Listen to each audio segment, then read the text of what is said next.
Good morning class third. This is our Hindi book अविरल हिंदी पाठमाला एवं अभ्यास पुस्तिका। तो अभी तक हम चैप्टर नंबर 3 डिस्कस कर रहे थे हमारा, जिसका नाम था सच्चाई। मैंने इसके अभ्यास कार्य जो मौखिक और लिखित प्रश्न थे ये आपको करवा दिए थे। इसके बाद हमने भाषा की बात की थी और क्वेश्चन नंबर 3 हमने कल डिस्कस किया था, जिसके अंदर हमने लिंग 2 प्रकार के होते हैं ये समझा था। और वो दोनों प्रकार कौन से हुए? स्त्रीलिंग और पुल्लिंग। उसके बाद मैंने आपको ये करवाया था जिसमें स्त्रीलिंग और पुल्लिंग दोनों लिंग दिए हुए थे और यहाँ पे कुछ वर्ड्स दिए थे इस बॉक्स के अंदर, जिसमें से आपको स्त्रीलिंग और पुल्लिंग शब्द छांटने थे। उसके साथ साथ यहाँ पे गद्यांश था और मैंने आपको बोला था हैंडराइटिंग में आपको यही लिखना है, ठीक है ना। तो अब से डेली मैं आपको बताऊंगी आपको क्या लिखना है, आप अपनी मर्जी से कहीं से भी नहीं लिखेंगे, ठीक है। तो आई होप आपने ये काम अच्छे से किया होगा। अब हम आगे डिस्कस करते हैं। देखो, अब हम इस गद्यांश को पढ़ेंगे और फिर नीचे जो क्वेश्चंस दिए हैं उनको सॉल्व आउट करेंगे। तो ध्यान से सुनेंगे जो भी इसमें लिखा है। नीचे दिए गद्यांश को पढ़िए और सही उत्तर चुनकर चिन्ह लगाइए। सही का निशान हमें लगाना है। जॉर्ज वॉशिंगटन एक किसान के बेटे थे। जब वे छोटे थे तो उनके पिता ने उन्हें एक कुल्हाड़ी दी। वे उस कुल्हाड़ी से खेलने लगे। उन्हें जो पेड़ दिखाई देता वे उसी पर कुल्हाड़ी चला देते और बहुत प्रसन्न होते। उनके पिता ने एक बार बगीचे में एक फल का पेड़ लगाया। बालक जॉर्ज ने उस पेड़ पर भी कुल्हाड़ी चला दी। उनके पिता ने जब कटे हुए फल के पेड़ को देखा तो बहुत दुखी हुए। उन्होंने सभी से पूछा, परंतु सभी ने पेड़ काटने की बात से इनकार कर दिया। तभी बालक जॉर्ज वहां आए और बोले, मैंने ही उस पेड़ पर कुल्हाड़ी चलाई है, इसलिए वह पेड़ कट गया। पिता बोले, बेटा, मैं तेरे सच बोलने पर तो प्रसन्न हूँ, पर पेड़ के कटने से दुखी हूँ। फिर भी सच बोलने के कारण तुझे क्षमा करता हूँ। तो देखो कितनी अच्छी बात है। इससे हमें क्या सीखने को मिला कि हमें हमेशा सच बोलना चाहिए। पाठ में भी हमने यही सीखा कि सच बोलना कितना ज़रूरी है और सच बोलने के कितने फ़ायदे हैं। अगर आपने गलती भी की हो पर सच बोल दिया तो शायद बच जाओ, पर अगर झूठ पकड़ा गया फिर बचने के चांसेस नहीं हैं। तो सोच समझ के बोलना चाहिए, झूठ बोलना ही नहीं चाहिए। कोशिश करो हमेशा सच बोले। ऐसा तो हमने किसी का मर्डर तो करा ही नहीं जो हमें सिर्फ फांसी पे चढ़ा दिया जाएगा अगर हमने कोई झूठ बोल दिया। तो फिर झूठ बोलना ही क्यों, सच ही क्यों ना बोला जाए। तो ये हुआ जॉर्ज वॉशिंगटन की कहानी, जो कि एक किसान के बेटे थे। अब हम यहाँ नीचे कुछ प्रश्न दिए हैं, इनको डिस्कस करेंगे। देखते हैं क्या क्या पूछा है। क, जॉर्ज वॉशिंगटन किसके बेटे थे? डॉक्टर के, किसान के, लकड़हारे के। तो हमने क्या पढ़ा था? वॉशिंगटन किसके बेटे थे? किसान के। तो किसान के बेटे थे, ठीक है ना। आपको कैसे करना है नोटबुक में? जॉर्ज वॉशिंगटन किसके बेटे थे प्रश्न लिखेंगे और उसके नीचे लिखेंगे उत्तर और उत्तर में लिख देंगे किसान के, ठीक है। फिर ख भाग, जॉर्ज के पिता ने उन्हें क्या लाकर दिया?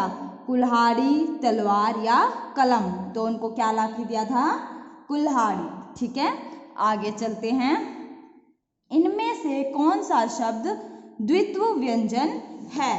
तो पढ़ेंगे, तीनों व्यंजनों को ध्यान से देखेंगे क्या क्या हमें दिया हुआ है। कुल्हाड़ी, प्रसन्न और क्षमा। सबसे पहले तो हम ये बात करेंगे कि द्वित्व व्यंजन होते क्या हैं। जब एक ही व्यंजन दो बार आए, यानी कि आपस में जुड़े। जैसे कि मैं आपको एग्जांपल देती हूँ, पक्का। देखो, क और क, आधा क और क, पूरा क जुड़ रहा है, तो ये क्या हो जाएगा? द्वित्व व्यंजन हो जाएगा। और एग्जांपल दे सकती हूँ जैसे सच्चा, ठीक है, या फिर जैसे अच्छा, ठीक है ना। और जैसे कच्चा, तो ये सब द्वितीय व्यंजन के उदाहरण हो गए। द्वितीय व्यंजन क्या हुआ, जब एक ही व्यंजन दो बार आए। तो कुल्हाड़ी, इसमें तो ऐसा कुछ नहीं हो रहा। फिर प्रश्न, इसमें न और न जुड़ रहे हैं, इकट्ठे आ रहे हैं, तो ये क्या हो जाएगा, द्वितीय व्यंजन हो जाएगा। क्षमा, क्षमा में भी ऐसा कुछ नहीं हो रहा, तो इसका सही उत्तर क्या हो जाएगा, प्रश्न। द्वितीय व्यंजन क्या हुआ, जब एक व्यंजन दो बार एक साथ आ जाए तो उसे बोलते हैं हम द्वितीय व्यंजन। एक वर्ण कह लो या व्यंजन कह लो, ठीक है ना। जब दो बार एक साथ आ जाए तो उसे हम बोलते हैं द्वितीय व्यंजन। आगे चलते हैं।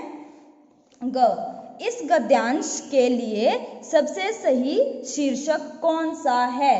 तो सबसे सही शीर्षक कौन सा हुआ, जॉर्ज वॉशिंगटन, सच्चाई, पेड़ और कुल्हाड़ी।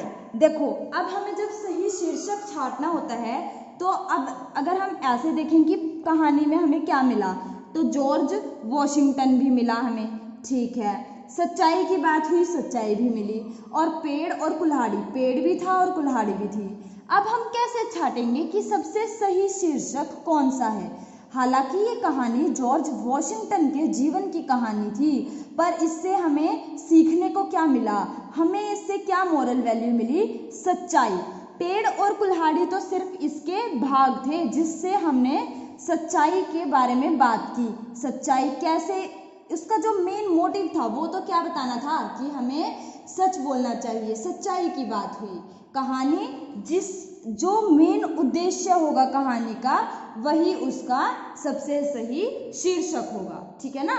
समझ में आया क्या करना है, कहानी का शीर्षक क्या हो जाएगा, सच्चाई। क्लियर है। आगे देखते हैं सोच समझ की बात। चलिए पढ़ते हैं। प्रश्न 1, यदि आप गोपाल की जगह होते तो क्या करते, कक्षा में बताइए। तो हमने गोपाल की पूरी कहानी पढ़ी, हमें पता था गोपाल कैसी कैसी स्थिति में गया है, तो अपने शब्दों में खुद लिखेंगे। मैं चेक करूंगी किसने कैसा लिखा और फिर बताऊंगी कि सबसे अच्छा मुझे किसका लगा, ठीक है ना। तो जल्दी से खुद से करेंगे ये वाला क्वेश्चन। नेक्स्ट क्वेश्चन देखते हैं। इस पाठ के लिए अपनी पसंद का शीर्षक चुनिए और बताइए कि आपने यह नाम क्यों चुना। तो देखो, मैंने आपको सबसे सही शीर्षक कैसे चुनना है ये बता दिया। अब आप क्या करेंगे, यहाँ 3 शीर्षक दिए हुए हैं, बुद्धिमान गोपाल, सच्चाई का फल, सच्चा बालक। पाठ का नाम था सच्चाई, तो और इस पाठ का क्या शीर्षक सही हो सकता है वो आपको बताना है। तो ये वाला क्वेश्चन भी आप खुद करेंगे, ठीक है ना।